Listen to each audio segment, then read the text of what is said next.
Hi there, it's me again, the Mistress. So I decided to record another segment tonight. Gonna just be covering a few items. Probably won't be a super long show or anything. That track you're listening to, of course, is Come to Daddy, the Pappy remix by Aphex Twin from the EP also by the same name that was released in 1997. A fucking drum and bass classic, if you ask me. Thought it was a little apropos for the show. So in tonight's show, I'm going to be covering some of my more probably working on, like, from what I was talking about last week. I had a couple of really cool clients this week. One, the new pegging guy I saw, he was very, very friendly, very cool, could communicate. We had a great conversation. He brought me a bottle of Veuve Clicquot. He's into, homemade champagne, if you know what I'm saying.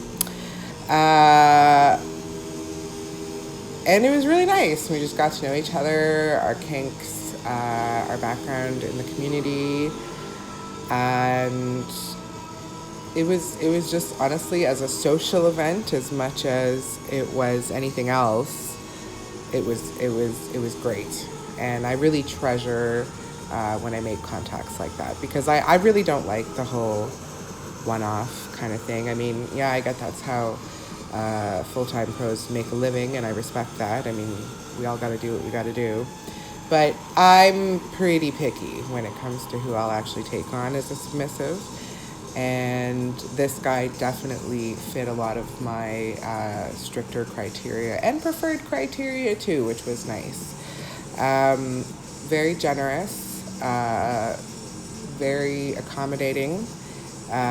We worked out a good, I think, long-term arrangement in terms of scheduling and so on. So that's also quite convenient.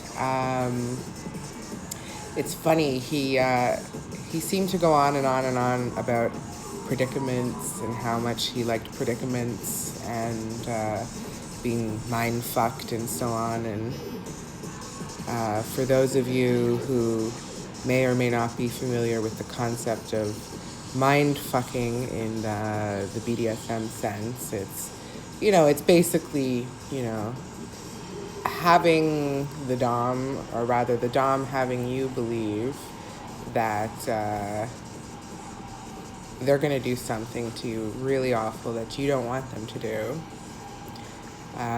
or that maybe you do want them to do, and they're not going to do it. And this guy, seemed very experienced. I mean, obviously he was much older than me, and he had a plethora of lifestyle experience in the kink world. So, I don't want to say he was showing off. I mean, by no means, but let's be honest here, the male bravado is inescapable when you think about it. So he's telling me about how much he likes this and how much he likes that, and he can take this, and he's been doing that, and la-di-fucking-da. And I'm like, well, that sounds like a lot of fun. Like, I'd like to explore that with you over the next several sessions, sure. But that's the thing. And while I had lots of fun on the first night, there's no way you're getting all of that on a first session. And he knew that. But I kind of had him believe that he was going to get the pegging of his goddamn life, and there was no way I was going to do that in the first session. I wanted to feel this situation out and see if he could handle getting what he gets, what I think he deserves, versus what he, maybe playing, as a game in terms of, like, this is what he wants to pay for versus this is what he wants in terms of the control taken away from him. it's a very convoluted dynamic, really. Um, so, you know, mentally we seem to be very compatible, and I feel like we have a lot of shared interests. So I'm going to definitely explore that avenue a bit further. I had another client yesterday who was a hardcore masochist. This fellow earlier this week was not a hardcore masochist by any means, actually. But this fellow yesterday, he also very lovely gentleman, around the same age, and he had a cross. I don't normally make out calls anymore because it's pretty fucking dangerous. But I gave him a chance because he's on FetLife, and I saw his profile, and he's very open, and I can see he's very heavily involved with the scene and whatever. So I was like, sends me a photo of his cross, and he tells me he's got this huge trunk of toys that, if I want to play with anything while I'm there, by all means. So, I had a little look, and the thing that intrigued me by far the most was something I had never seen before in the flesh.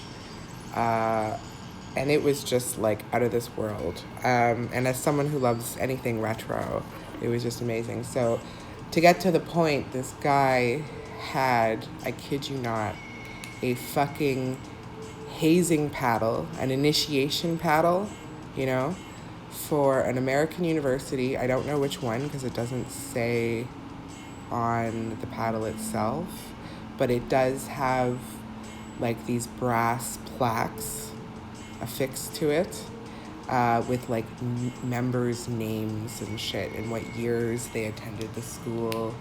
And it was kind of creepy, but also fucking incredible. It was amazing. It was really cool. I actually didn't get a chance to use it on him because,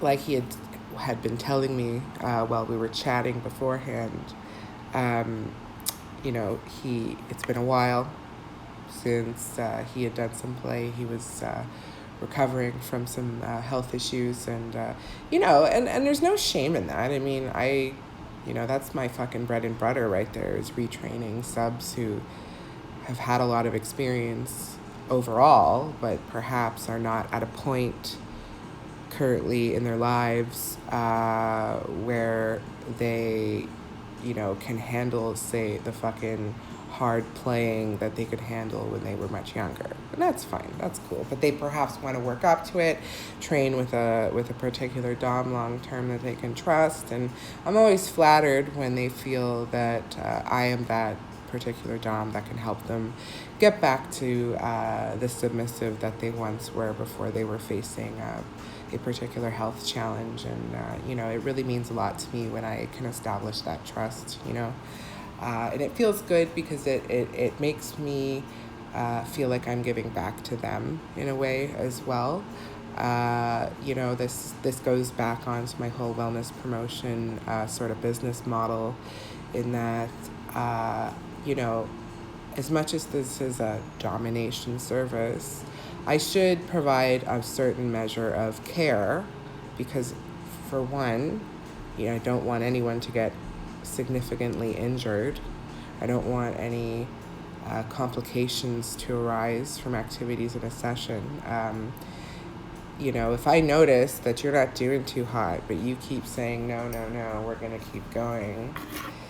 The thing about informed consent is that you may not realize as a submissive that you're in a state where you don't know how to consent, and it's sort of like the whole date rape and alcohol thing. You may say, well, this isn't really subspace for me. Be that as it may, the fact that you have not experienced such a dramatic surge of endorphins or, the various, like the effects of being paddled or whipped or spanked or what have you, or CBT, because we did do a little of that in the session. Um, you know, the way that can affect the autonomic nervous system and the peripheral vascular system can cause a host of symptoms. Your heart rate can go up, your blood pressure can go down, you can get a little vagal, and perhaps, feel like you might be about to faint, or God forbid, you may actually faint. So we don't want that to happen. And, and he was like, oh, I used to be able to do so much more. And he was being so apologetic. I'm like, please don't be apologetic. Don't be apologizing for a physical limitation that is beyond your control. And a good dom will know when a sub has had enough, even when they're begging for more, as far as I'm concerned. A lot of doms don't, particularly my experience as a bottom. But I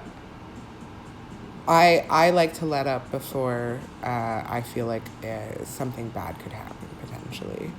And, I won't list off the signs and symptoms per se, because that can be left for another discussion. But, I recognize when somebody needs to just chill out, drink some water, probably cool off a bit, and probably eat something as well. So that's a huge priority for me.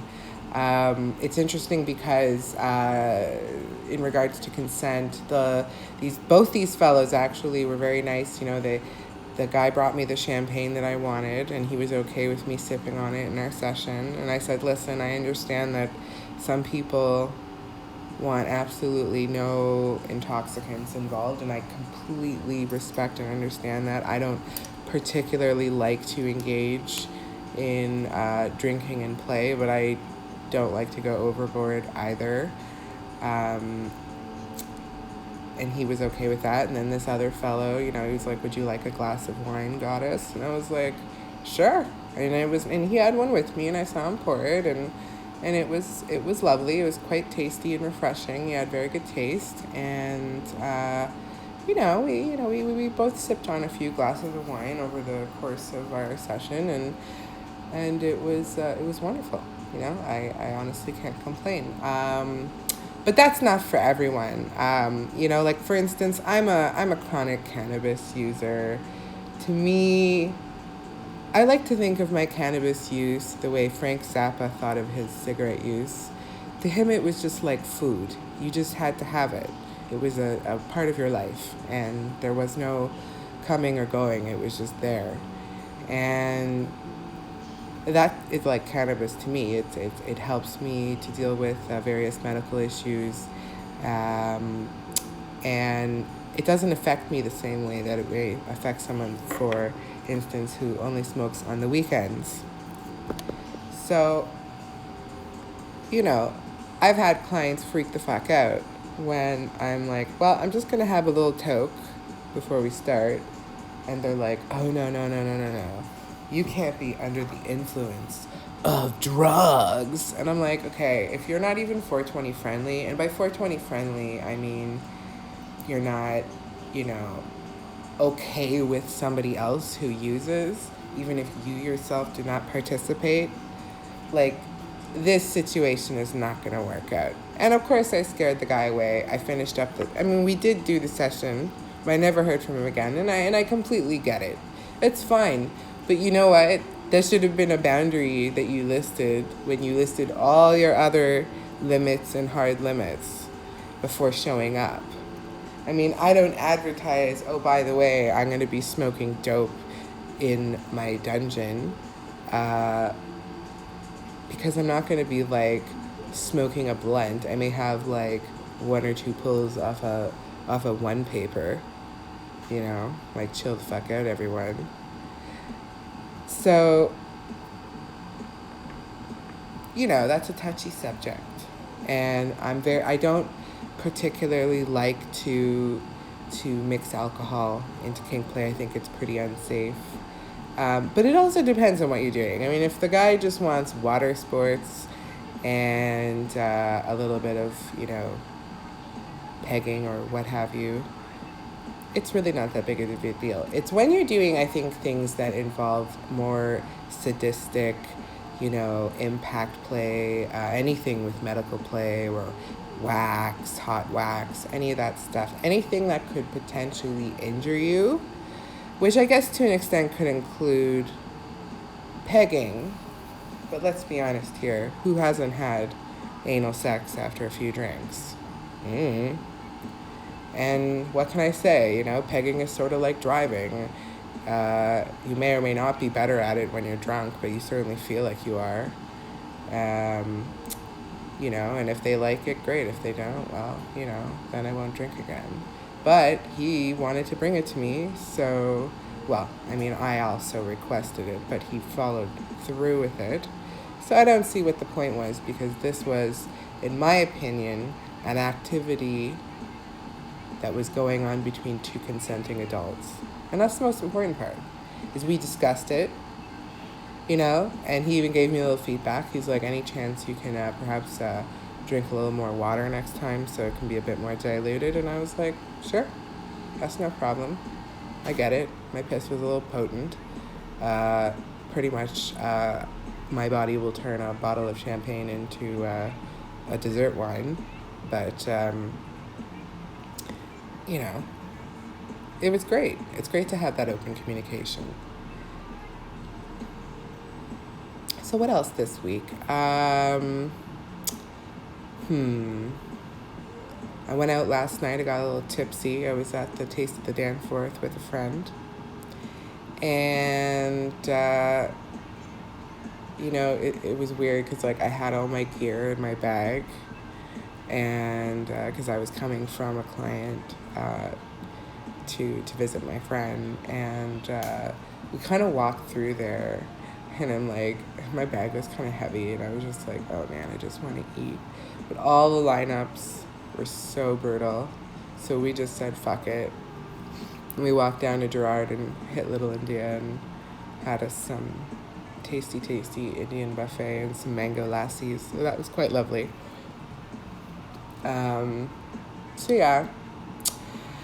Still kind of working on how I'm going to integrate this radio show more. I've reached out to a few people who might be contributing. I finally figured out how I can integrate the image of my logo into the YouTube feed. I didn't realize you just had to keep reinserting the same image over and over until it matched the length of the segment you were recording. So that was pretty sweet. So yeah, things are coming along. I'm figuring things out by myself, one thing at a time, which is always fabulous. I'm kind of going to probably take a break from having too many scenes this week, just because I feel like I need to do a little bit of, I guess you would call it, catch up. Would like to reconnect with some friends and close ones and so on. Might see one client this week, but I'm not particularly booked. If there's anything I can help you with that those of you out there in Radioland might be listening or interested in potentially exploring with me, you just let me know. But if you don't want to, that's fine too, because, like I said, I don't do this full time. This is more of a side project. I used to do this full time years ago, but now I'm just integrating it sort of as a side hustle, and seeing where I can take it. And I really enjoy making original content and sharing it with people. And I hope you enjoy some of this. I've got very weakly in the background the Come to Daddy EP playing. I'm not sure how well my lossless audio recording on my iPhone is really going to pick this up, but We shall see, won't we?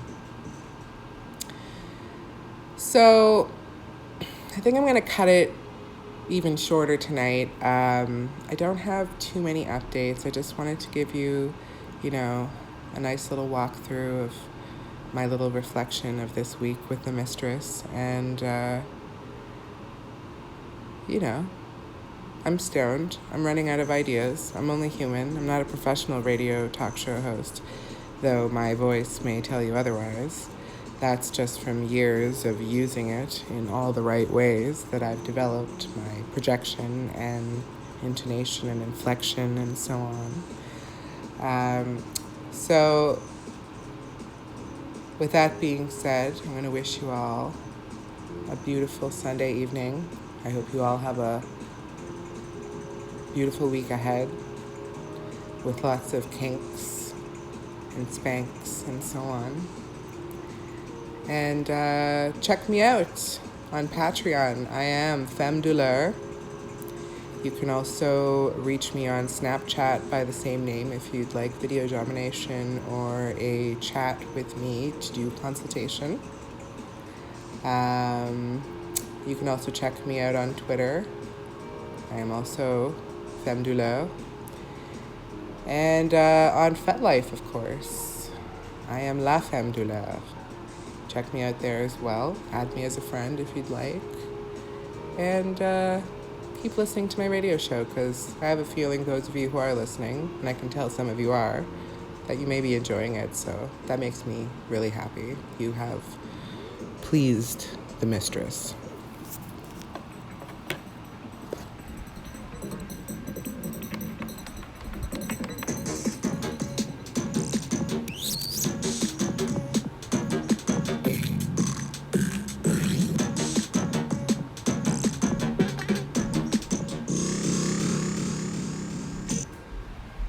You are listening to Radio Femme Douleur.